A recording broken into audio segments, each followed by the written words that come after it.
Yo, it's your boy Casual Errol with the Silent A podcast. And man, we back with another one and a quick one at that. Yo, before we get started, hit that like button, subscribe, and comment below. Let us know what you think. It's going to be a very short topic today as we getting into it with your boy Errol, the true Spence, Sebastian Fundora, allegedly about to get it back in. We talking man down, back in the ring. Or we talking about no time Spence getting back in the ring. Hopefully this is true as we talk about our Dallas boy getting back in there and getting that action going. And of course, we can't leave without talking about the Longhorns, the last one standing, the Lone Star State, holding it down for the SEC, our first year in, holding it down, getting ready to take on them Buckeyes. Hey, win, lose, or draw, we still the last ones in here, still the last ones holding it down, but we already know what's gonna happen. We'll get to that quick prediction after this, but straight to it.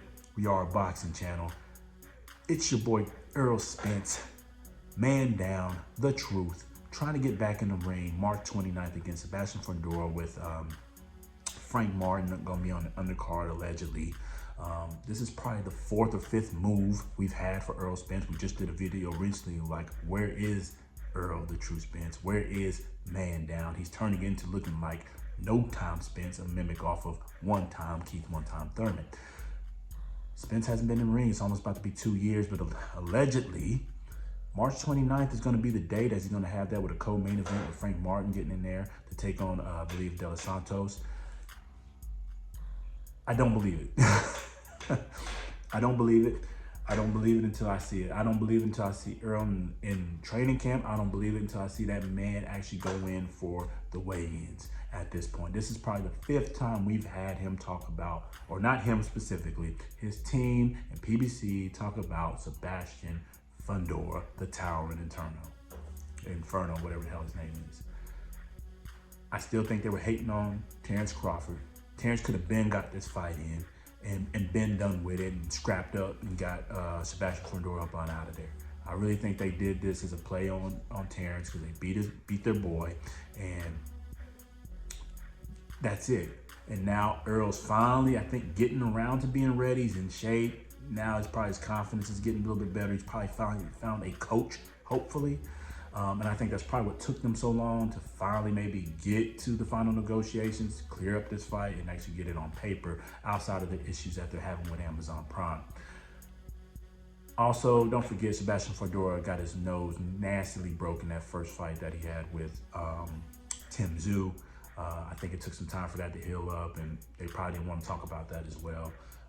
All in all, this is the fifth or sixth time we've heard about this fight particular being moved. No other fights, just these two. So at least they're consistent.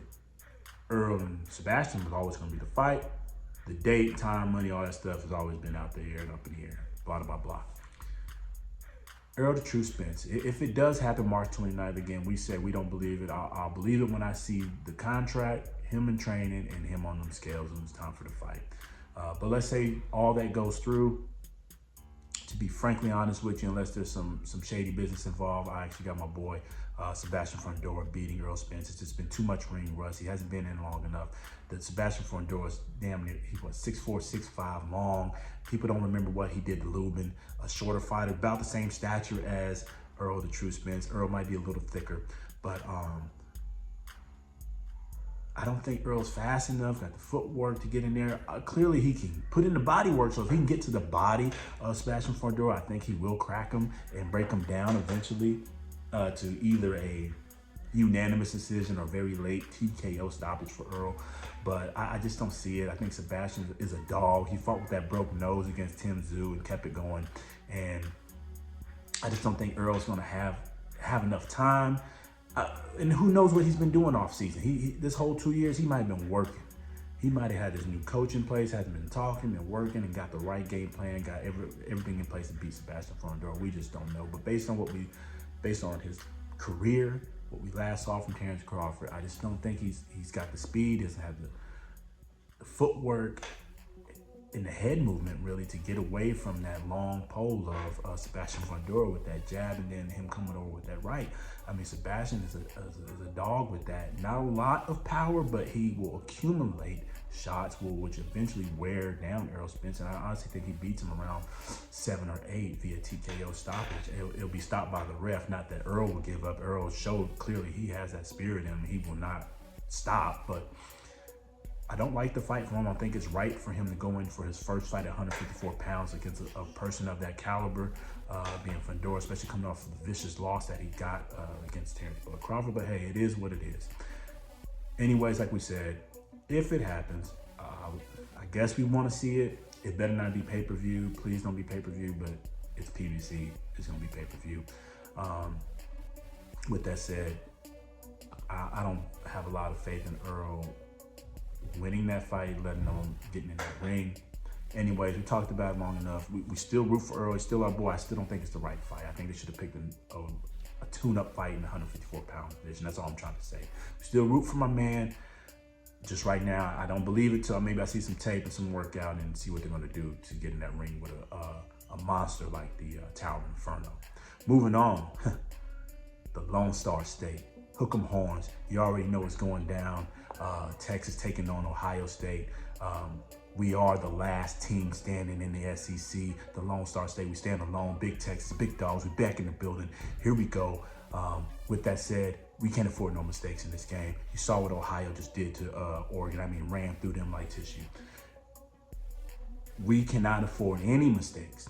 Maybe one turnover, that's it. But all that stuff we just pulled, no. None of that. None of that. Everybody needs to be on their A game. No turnovers. If we limited turnovers to be minimum, we should win this game by at least 10 points. I'm going to go a touchdown and a field goal. We should comfortably win this football game and move on to the National Football Championship to take on Notre Dame, in which we will smoke them out. Whoever wins this game, Ohio State or Texas, they're going to smoke out Notre Dame. I have no faith in Notre Dame. They've never performed when it needed to be against a big team, especially the size that both Texas and Ohio State have. I think we will throw the ball tremendously against Ohio State. I think they're going to do the same and implement some of that running they got. But I think with the limitation of turnovers and our defense keep their heads strong and straight like they have been. I mean, they've shown up when it's counted. And same for the offense. Our quarterbacks and everything is showing up when it's counted. We just got to limit the turnovers, limit the mistakes. And if we do that, we will beat Ohio State 10+, and we will go in and smoke Notre Dame. No point of watching a national championship football game for NCAA this year because we will smoke them out. The same thing, Ohio State will smoke them out if they just so happen to beat Texas. But that's our take on that. Texas Longhorns beating them 10+ today. It's going down. It's your boy Errol with the Sunday Podcast, man. As always, hit that like button, subscribe, comment below. Yes, we're a boxing channel, but we like to mix it up here and here. Again, comment below, hit that like button. Let us keep growing. We're going fast, man. It's your boy Errol with the Sunday Podcast. Till the next time, peace.